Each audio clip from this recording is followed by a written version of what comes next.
So, right now, since Bo Nickal had fought at UFC 300, the way the UFC had marketed him, and it's very apparent now, that anything less than a first-round finish for the hype behind this guy is pretty unacceptable.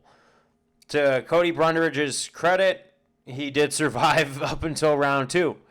And seeing his record, a lot of people were expecting a first-round finish. And a lot of it could just be the fans placing the expectations on Bo Nickal on an unfair way, which is part of it. I think that the UFC has also pushed Bo Nickal a lot with their marketing. And we all know that there's a lot of people who get pushed by the UFC, and then there's a lot of people who don't get pushed by the UFC. A lot of it's marketing. I know a lot of great fighters who didn't get their shot in the UFC, so maybe they should aim more towards ONE or Bellator where they could still make a living. But that shot at the spotlight that they all fight for. So not everyone gets a fair shot at that in the reality of the sport. Not to hate on Bo. It's not his fault. He was the lucky one that they picked. And I'm not saying he doesn't have skill, which he does. But I also think he's going back and dipping his toe back in the water after kind of a long hiatus because he's not taking a lot of damage in these fights. I think fighting 3 months a pop is actually pretty good for him because at this point he could gain some experience, get some more on his record, get those numbers up a little bit.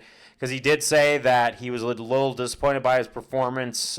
He wasn't expecting to hit that much resistance. So the guy's definitely got the ability to work on himself and continue to work on himself. And even if he wins and he doesn't feel like he won dominantly enough, he's going to continue. So I can't really hate on Bo Nickal at all because as a person, as a human being, as a athlete, he's taking full accountability.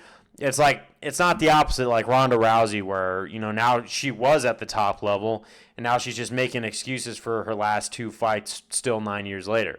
Bo Nickal's actually saying, hey, you know what? This is probably like my something professional fight, not a whole lot. I still got a lot more time to go. And you know what? Not a lie was detected in his entire thing. Now, do I think if he really wants to, he should go up and go against someone who has merit? I think he could get it done. I really think he has the ability. I think he just needs to work on himself. And if he needs to take a couple more seasoning fights to get ready for that, so be it. Because once you get up to middleweight, Jared Cannonier, even Marvin Vettori, Paulo Costa, Robert Whittaker, Sean Strickland, Dricus, a lot of those guys have more tricks up their sleeve than just D1 wrestling. And it's very apparent. So, is Bo Nickal's stock taking a little bit of a plummet? I think yes. Knowing the current state of MMA fans and how hard they are to please, absolutely. It would make sense that, his stock would plummet. But in my personal opinion, I don't think I've lost any respect for him for this fight.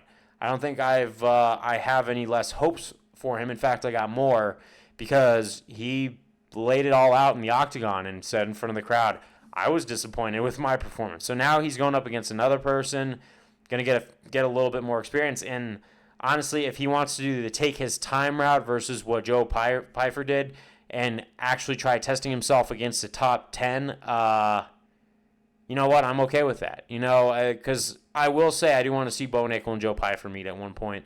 Because I do feel like Joe Pyfer is at least testing himself.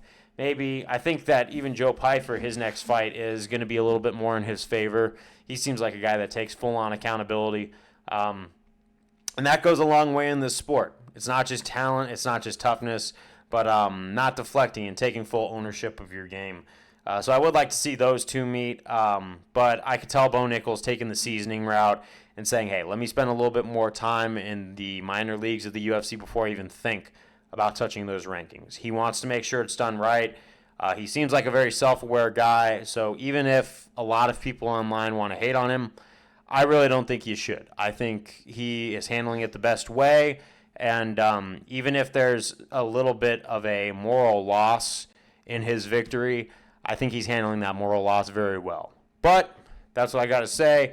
Bo Nickal, if you ever watch this, please keep it up. You're doing pretty good. You're getting there. It's not your fault that you're a star. It's not your fault that the UFC has really pushed you into this position, but you're making the best of it and you're getting things done. Peace out.